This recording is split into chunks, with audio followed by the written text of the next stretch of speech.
to the next review meeting here at the Grüne Horde. Today we have received a package from Frontline Gaming. These are two F.A.T mats which we will use for our future games of Halo and Firestorm Armada and maybe some others. This is what we have received.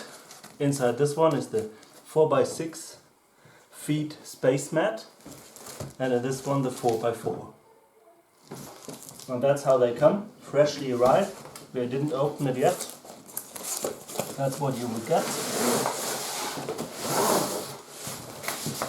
And that's one of the best parts on the F.A.T mats. You get them including the transport bag. You also get a tag. The tag shows you which mat is inside and leaves some space for your name, so you always find the mat. Yeah, that's how it looks like.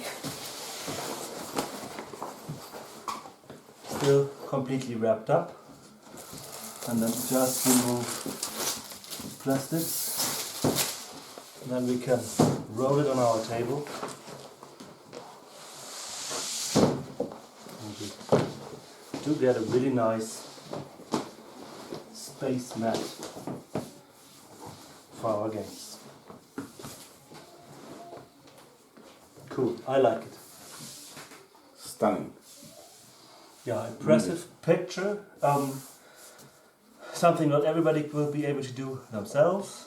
With the nebulas, the gas clouds, and a lot of small stars on the mat itself. Cool thing. I think there are really a lot of small stars, and if you take a close look, they are not really sharp, so this is a small disadvantage, but if you see it complete, it looks better. Yeah. And I saw other map from a 30k game, and with all the buildings on it, the dimension is very good. Really come together. Yeah, also the other mats look perfect, cool for playing, and this is the back side. It's similar to mouse pad, basically, the material. Good quality. And we'll, now I like the white because it's heavy, so you don't just remove any fault lines like this and pull once in every corner, and it's straight. You have a plain playing surface. And with the rubber on the other side, it's safe. So it won't. Really, this is very good. It stays stable on the table. It's not moving. Okay, let's open the second one.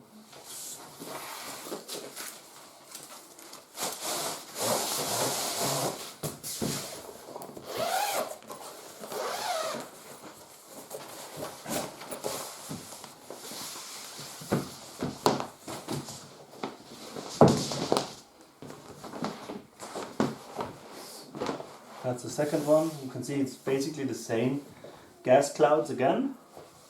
Here the blue one, here the other one. The small together, so I think it's too much. On this small space, I think the bigger looks better. Yeah. Yes, the bigger one. Yeah, if you have. Yes. Yeah, I think the bigger looks a little bit better. better. More space here. Yes. You have more space in between the nebulas. It's not so compressed. Maybe a smaller nebula for the second one would have been enough. On the second one. But also stunning. The quality of the printing is very good.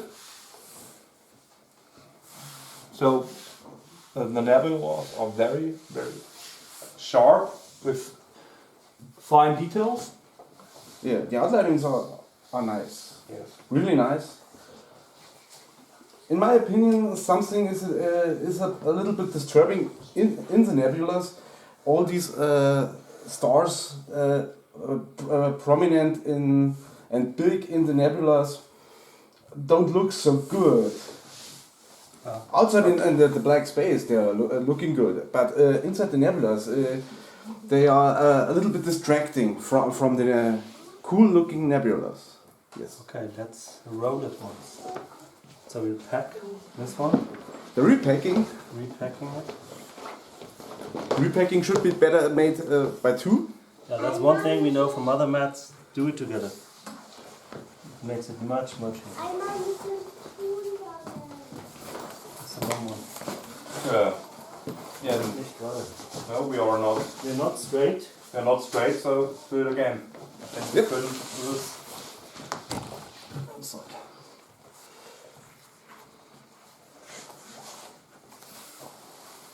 Now we're straight. This is something tricky you have to do after you have a lot of fun with this map. Oh, and this one. We can easily pack it again. Yes, I think a good idea will be Yeah, put a stick take a wood or something what is round so you can to roll it on over top it. of that. Okay. So we will do another take. So if you have one thing inside, the full is without. But really small packing. Yeah, much smaller than our board that we had before. And we will do another take to show you models on this surface. Okay, by now we have placed some models on our mat, and this is all we have, the different games we play here at the Grüne Horde. I'm starting with an old game, Battlefield Gothic, a lot of you will know it. Yeah, one of my famous games from Games Workshop. These are my fleets, the Tau from Forge World.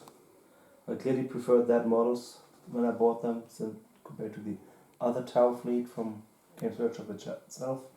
Then I have my Chaos fleet. This is a Khorne fleet with a lot of small extras, skulls, spikes on them, fighting against my Tau. Long time since I used them for the last game. By now we're mainly playing Firestorm Armada, which you see next, and there are a lot of fleets here that you can see. First the Terrans, the Terran Alliance, including the Valhalla station from the Valhalla box, and they would be the main adversary of the Lindrenzi, which you can see here. These are painted by the Everlast. And we have also got the new box, the Return of the Overseer box, and the first model out of this box we want to show is the Return of the Overseers model, the gate and the probe. And of course the other fleets are here, but yeah, first we still have my Pathogen fleet to show. Oroshans. Oroshans. Pathogen is coming. Sorry. We have some spoiler for you. Hank is working on some pathogens. I'm working on them already, but they will take some time. Oroshans, the universal soldiers and mercenaries, you can add them with any fleet except for Pathogen. And the main thing we want to show here is that with a clear basis from Firestorm Armada, you can see the nebula, the gas clouds, and these just look better than those black ones I did for Battlefield Gothic, or those with a covering like X-Wing or Halo. On this mat, of course. Then here we have the other models from the Return of the Overseers, the Directorate. This is the RD Cruiser, the gunship, the frigate, together with some space stations. And of course, my Aquan fleet, I think that might be known. There's a showcase for this fleet already there. And yeah, another fleet I'm working on, and which will be finished before the Pathogens, is the Hawker Industries. Here you can see the big battleship. It's close. Just paint the rest. In between some asteroids and the planet, yes. planetoids. Also, these look very nice on this mat. And then we come to the Star Wars X-Wing models from Fabiism. So these look also great on this mat. great. You know the models here. I don't think I have to tell you which models we have used. These are the ones from the old Star Wars movies. And the disadvantage, if you move one of those over the nebula, then it doesn't look as great as on the Starfield there, or with a clear basis. but it's not the big disadvantage. It blends relatively good over because there are black ones. Yes. And the last game we are playing, the one we will film in the near future until we've done all the missions, Halo, from the Halo franchise from Microsoft, and built by the models from Spartan Games, of course, and the game mechanics. And here you can see the UNSC and some Covenant ships. And here you can see it really good of the black bases on the board. Yeah, they don't blend in as well as the clear bases. You can place them directly next to each other. The clear bases look a little bit better. But this is not a disadvantage from the map. No. I think a few good things are the map is safe on the board, Yes, because it's very stable. the rubber and the ships you can move good, but they hold not bad. They don't slide if you hit the table. It's not much sliding here. There's a Which is big very good. advantage against paper boards or our Even boards. our boards, the models would move more on the boards. Or plywood or something else you have painted on. Yes. So, glad to have you here, had you watching. And we will Last review, last F.A.T, not cheap, but yes. good quality and a good thing. Yeah, they are not exactly cheap, Yes. but worth it. And we will show them to you in our games. Next will be Halo, and then we will also do the other games again, Firestorm Armada, and maybe someday another Battlefield Gothic game. See you here at the Grüne Horde. Bye. Pfiat euch.